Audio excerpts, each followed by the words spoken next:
News de crypto.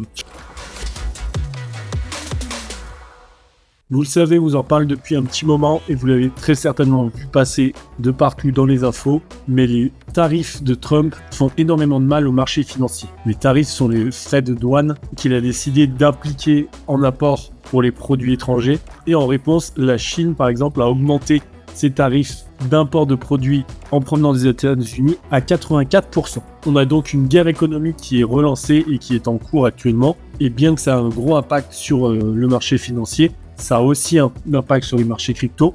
Mais qu'est-ce qu'on peut espérer pour la suite du Bitcoin? Est-ce que ça peut être une bonne nouvelle pour le Bitcoin? Pour le moment, malheureusement, c'est très corrélé. Le Bitcoin suit les marchés financiers, mais jusqu'à quand?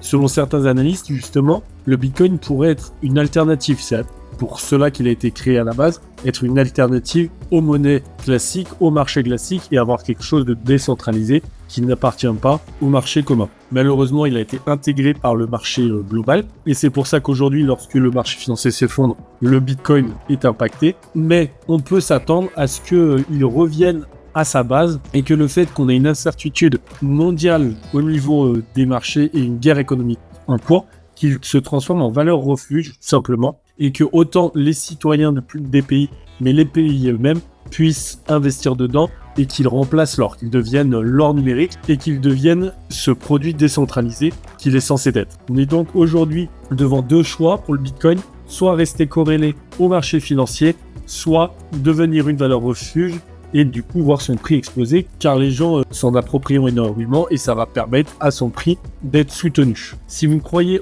au fait que le Bitcoin va devenir une valeur refuge, vous avez besoin d'un wallet crypto pour en détenir et on rappelle que pour nous, le meilleur wallet crypto de 2025, c'est bien le Best Wallet. Le Best Wallet qui permet de faire toutes les fonctionnalités des wallets, mais bien plus encore, et qui est disponible sur smartphone et en application bureau. Il est recommandé par énormément d'analystes et de journaux crypto et il est déjà utilisé par un demi-million de personnes. Si vous avez déjà un wallet crypto et que vous êtes très optimiste pour le Bitcoin, le BTC Bull est fait pour. Le BTC Bull, c'est un meme coin en pré-vente, donc non listé, et les mêmes coins non listés sont les refuges en cas de marché rouge, car ils permettent d'avoir des tokens à petit prix qui ne sont pas impactés par l'effondrement des prix du marché.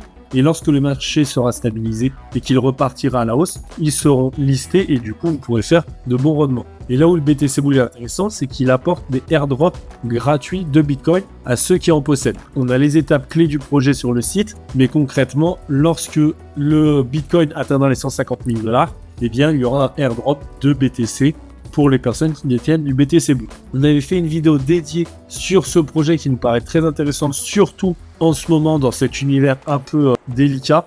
N'hésitez pas à aller la voir et n'hésitez pas à aller sur le site, vous avez le lien en commentaire et en description pour vous renseigner sur ce projet. Merci à toutes et à tous d'avoir suivi ce tour de news. Abonnez-vous pour ne manquer aucune vidéo et à très vite pour la prochaine.